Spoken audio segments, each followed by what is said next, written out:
Yo, what is really good, my dudes? Today is Monday, August 20th, 2018, and we got another RuneScape update for y'all. Today we see the release of the Rune Capers event, as well as a Ninja Patch Week. So without any further ado, let's jump right into the video. Let's go.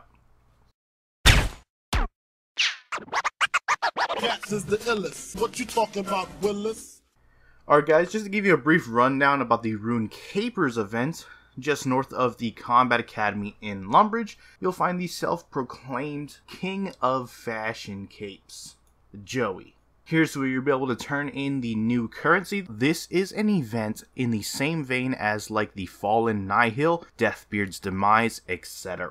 Basically, from now until 23:59 UTC on the 2nd of September, you'll be able to find these tokens of might if you train any of your combat skills, and tokens of talent if you train any of your other regular skills. All you'll need is 5,000 of either of the two to earn the respective Cloak of Might or Cloak of Talent. If you've managed to get yourself 5,000 of each type, then you'll earn yourself a combined cape known as the Cloak of Proficiency. And like other similar events, if you do want to speed these things up, you can do so with rune coins through the Rune Capers interface, allowing you to get your hands on those capes far quicker.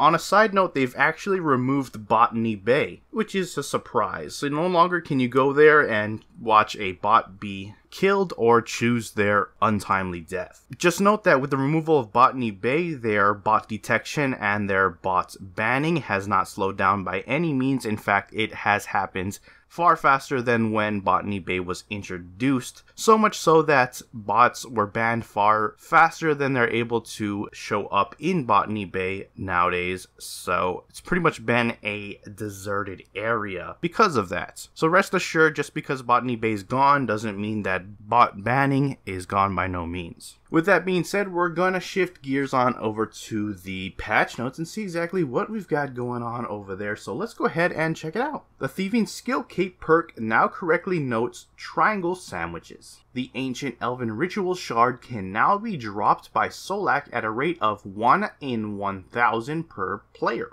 A news broadcast has been added to the Ancient Elven Ritual Shard drop when received from the Grove creatures or Solak. A news broadcast has been added to Cinderbane gloves when received from Solak. We've changed the following items and how they broadcast in-game. Dormant Anima Core armor will no longer broadcast in-game at all when dropped. Dragon Claws will now broadcast to friends only. And the Abomination Cape will now broadcast to the world you're on. Resolved an issue with the zombie head in Pieces of Hate, where the player could restart the interrogation after agreeing to help.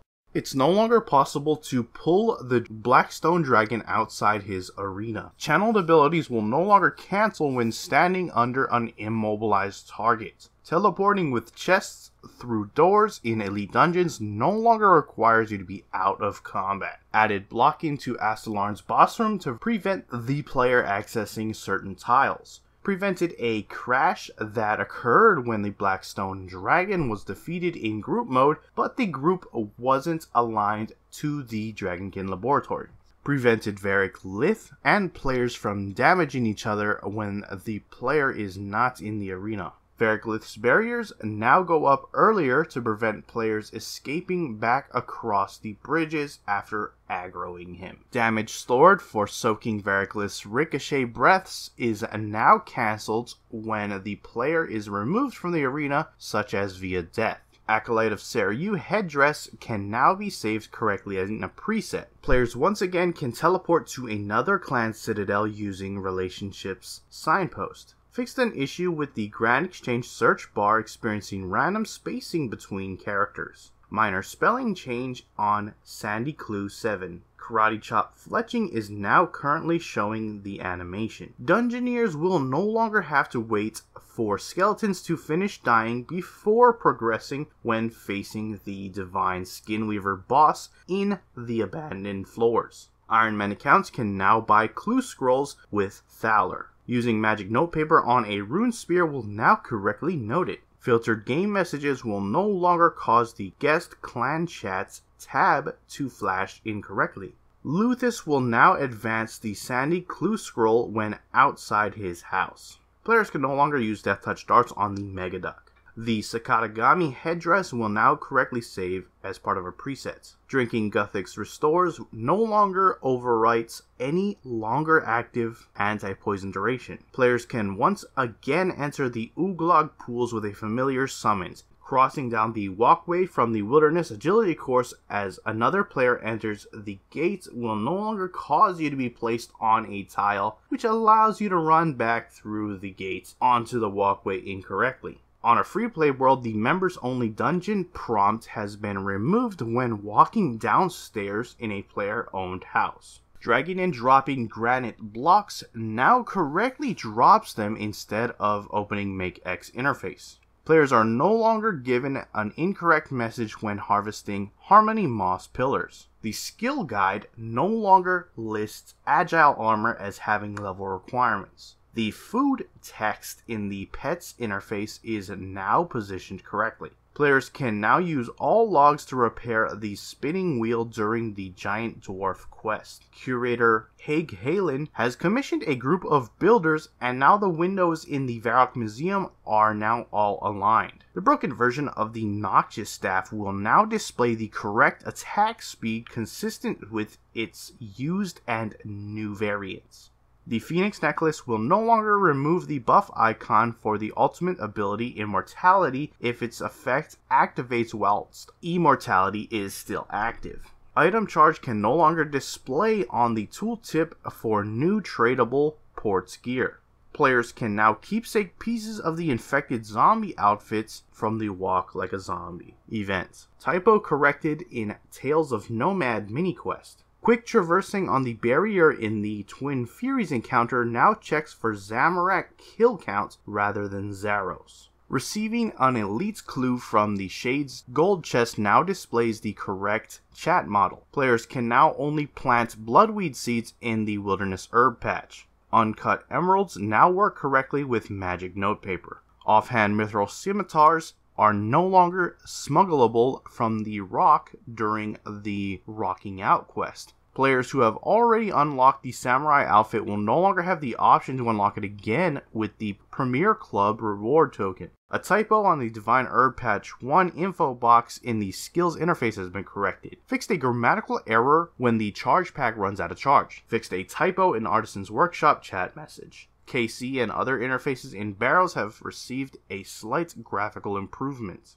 Blocking/preventing tasks now immediately adds them to the list on the interface. Creating/joining a Kalphite King instance no longer makes the player wait if they recently left. Added climb top floor and climb bottom floor right-click options for the stairs in the Slayer Tower. Batches of Dungeoneering reward tokens looted from combat and thieving are now all auto-redeemed. Added a Don't Ask Me Again option to adding potions to potion reservoirs. Removed confirm/cancel menu for Turtle Portal in the islands that once were turtles. While in a group, players can invite others from the friends chat list right-click options. Summoning will now visibly display as 990, and the summoning stat will not be drained when using summoning pouches. Worshipping the Ectofungus now accepts all available bone meal, ashes, and ectoplasm in one continuous action. Packs of feathers have been added to the following shops,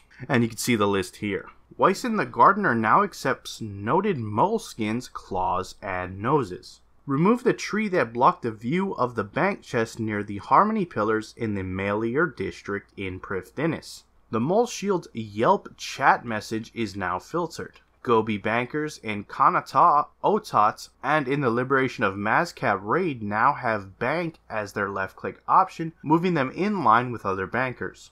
The ladder into the hidden gem mine in Shiloh Village can now be ascended while the player is carrying Crammed Gloves 3 or 4 in their inventory rather than needing to be equipped. Attacks hit splats rounded down by Legacy mode no longer displays 0 damage when actually dealing a very small amount. Easter Carrot sound effects now only play for the player engaging in the whacking. Extended delay between rescuing Ilona and the fade out to leave the Lumbridge Catacombs in the Blood Pact. The weapons dropped in the Blood Pact now have tier 1 loot beams. Corrected autocast spell outlining positioning. Group invite options can be selected upon receiving an invite from another player. It's defaulted to accept/decline interface and has drop downs for invite permissions. The interface for receiving a teleport other has been updated and now includes the invitation settings. Rubber chicken sound effects now only play for the player engaging in the whacking. The Mizuyari now displays in the attack skill guide. The 6th Age Circuit's teleport now appears as right-click options when worn. A slight graphical tweak in the Missing Presumed Death quest should make some areas easier to see. Parts of the Grand Tree structures were missing undersides to their models. These have now been added. And that is it for your patch notes. Links to both the patch notes and the main game update will be down in the description below. If you want to go ahead and check out for yourself, go ahead over there to do so. And with that, I'm going to wrap up the video. If you enjoyed it, hit that like button. If you're not subscribed yet, hit that subscribe button. And I appreciate you watching. I am out. Peace.